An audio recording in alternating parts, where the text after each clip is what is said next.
Each NBA team's most important play this season was selected over the weekend, and the Lakers' play came early in the season. In just the fifth game, LA was trailing against the Mavericks when LeBron found Danny Green in the corner to hit a game-tying three to force overtime. And Shannon, I know you remember this play. What did it tell you? Well, it showed that LeBron trusted his teammates early on. Skip, even if Danny Green misses that shot, it shows that LeBron is not willing to force something. Clearly, this is something, there's nothing, you've heard the saying that I love it when a plan comes together. You work on something, and I've been in situations where we work on a play, and we never run it. We never get an opportunity to run it in the game, but then we don't, we start working on that play, and then Mike would call it 5-6 weeks later. Skip, when you work on something and it comes out just like you planned it, there's no greater feeling. Now, I can assure you they've worked on this play time and time again. Not necessarily that week, but I'm sure in the course of training camp, at some point, they worked on this play. But it just goes to show you that LeBron is willing to trust his teammates. Because, Skip, up until that point, Danny Green had I think he had taken one shot in the fourth quarter. One shot. And for LeBron to say, you know what? We're going to sink or swim with this play. I'm going to survey it. I'm going to try to buy some time. And everybody has to do their job. Now, Skip, the 2-minute report did come out. Dwight Howard did get a little tug on Seth Curry to slow him just enough that Danny Green was able to pop free. But when you run a play and it comes out and it works to perfection, and that's what makes LeBron so unique.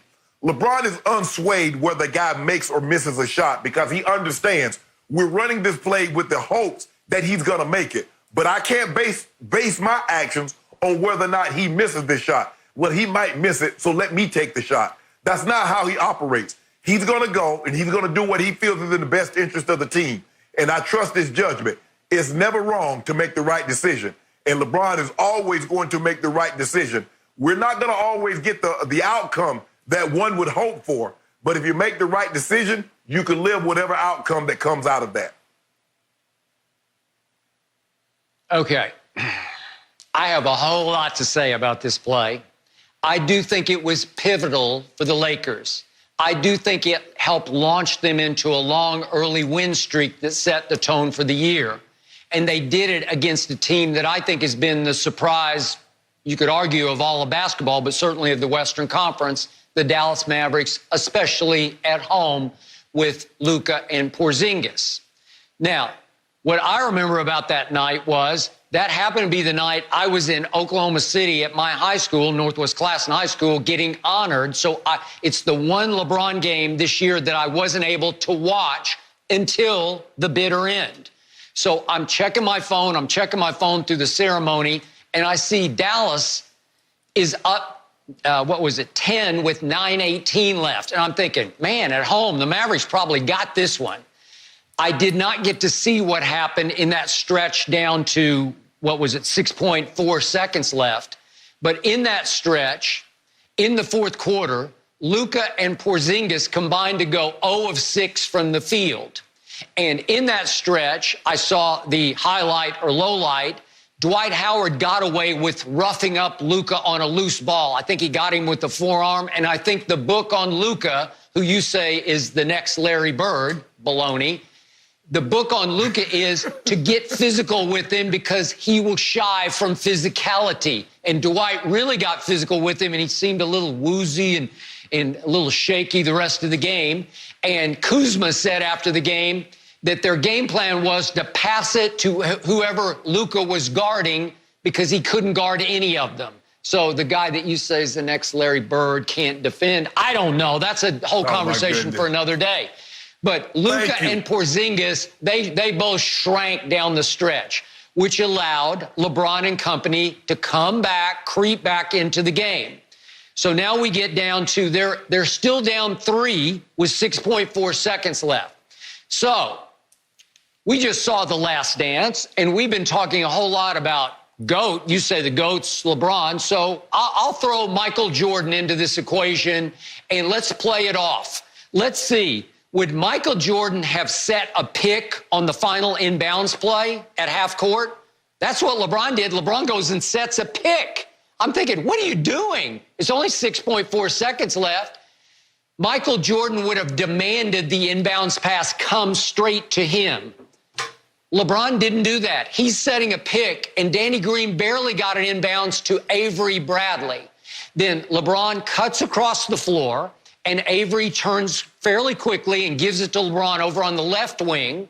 And I'm thinking now we're down to about 3 seconds left. And Michael Jordan just takes it. He's got, at this point, the switch was DeLon Wright. He's 6'5", LeBron's 6'9". If that's Michael Jeffrey Jordan, he just says, I got this. He puts a move on DeLon Wright, and he shoots the three to tie the game.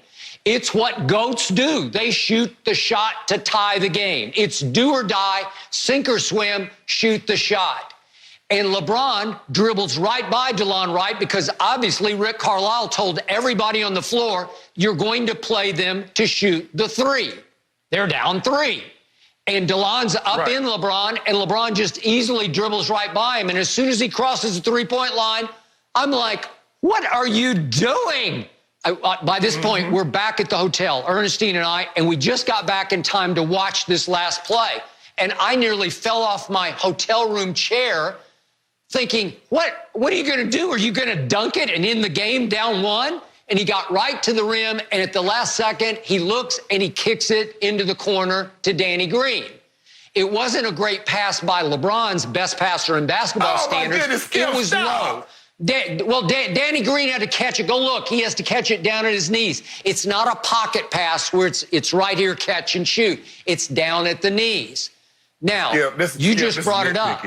What if? No. These are boulder picking. This isn't nits. These are boulders.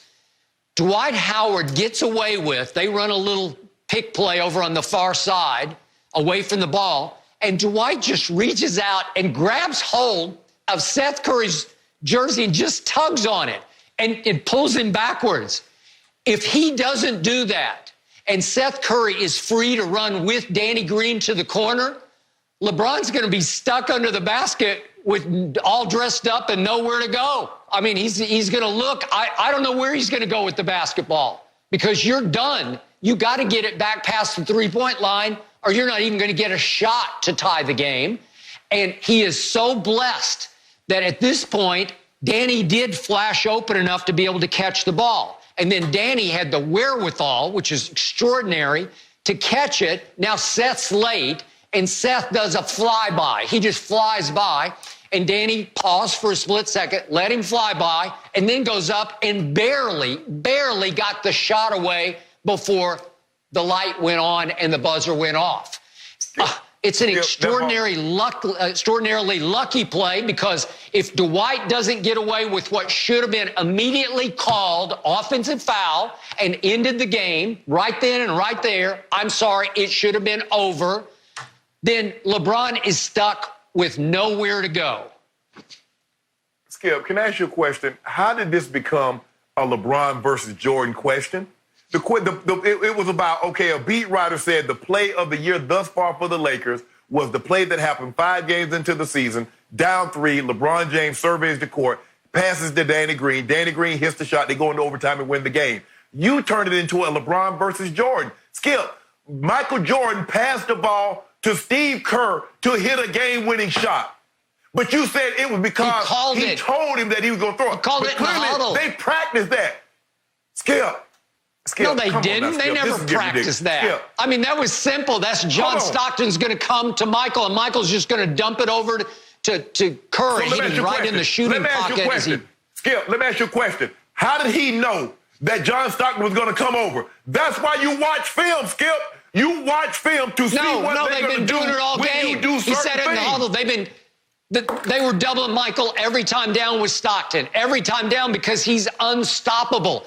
LeBron did not get doubled on that play. Nobody in the huddle said, we know LeBron's going to get doubled. No, they didn't because LeBron's not a very good three-point shooter. So he was basically a non-factor on that play. There were other better three-point shooters, including Danny Green, who had already made one in the game. He was 2 for 2 from 3. So let me ask you a question. So Michael Jordan on the Bulls, he was always the best three-point shooter on the Bulls. So he was better than Paxson. He was better than Kerr. He was better than Kukoc at shooting the three-point shot. Is that what you're telling me?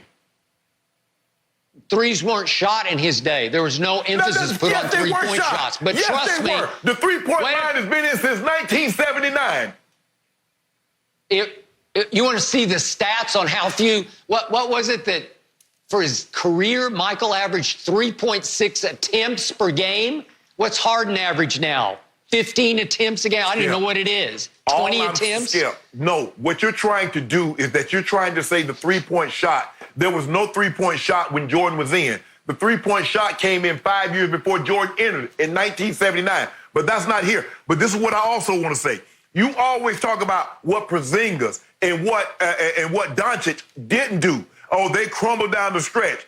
Okay, but you never said anything about the Falcons crumbling down the stretch. All you mentioned was Tom Brady taking advantage of the opportunity and how great he was. Okay, all the Lakers did was take advantage of the opportunity that was presented to them. Skip, you've got to stop this notion because LeBron didn't take the shot. Michael Jordan would have took the shot. Okay, maybe he would have, and maybe he would have made it. Yeah. But this is not this is not a LeBron versus Jordan debate in this. This was the execution of a play, the trust that LeBron James has in his teammates to do their job. Everybody else, when Steve Kerr hit the shot, when John Paxson hit shot, it was his teammates doing their job. LeBron James has a teammate that does his job. They save his legacy. I'm just trying to differentiate between the two.